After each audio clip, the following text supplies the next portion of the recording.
U.S. officials are holding trilateral talks today with representatives from both Russia and Ukraine. The meeting is taking place despite a major Russian attack just one day before. NTD's international correspondent Arian Postar has more. For the first time in a very long time, we have technical military teams from both Ukraine and Russia meeting in a forum that we'll also be involved with our experts. Secretary of State Marco Rubio praising the trilateral talks U.S. officials are holding with Russia and Ukraine. Special envoy Steve Witkoff and President Trump's son-in-law Jared Kushner are joined by U.S. military experts for the talks in Abu Dhabi. According to Rubio, since President Trump returned to office, the U.S. already made significant progress in its goal to bring peace to Ukraine. We've committed a year to this. We think we've made real progress. If you look at the checklist of open items that existed at this time last year and the checklist of open items that remain now in terms of reaching a peace agreement between Ukraine and Russia, that list has been substantially diminished. But Rubio added the bad news is that the items still remaining unsolved are also the most difficult ones to solve. The European Union also weighing in on the talks in Abu Dhabi, saying Russia is abusing the ceasefire talks to attack civilian infrastructure in Ukraine. Putin can end this war right now.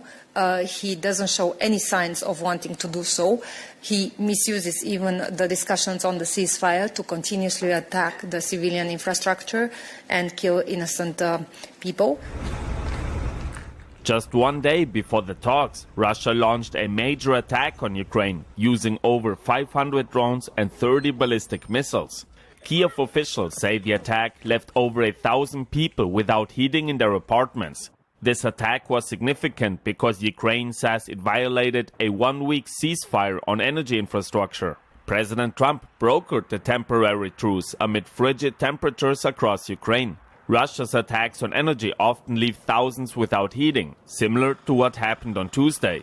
But according to Trump, Tuesday's strikes didn't violate the ceasefire because it had already expired on Sunday.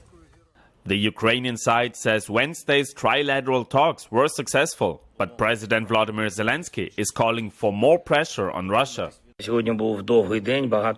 Today was a long day with many internal issues. Ukraine's position is very clear. The war must truly be brought to an end.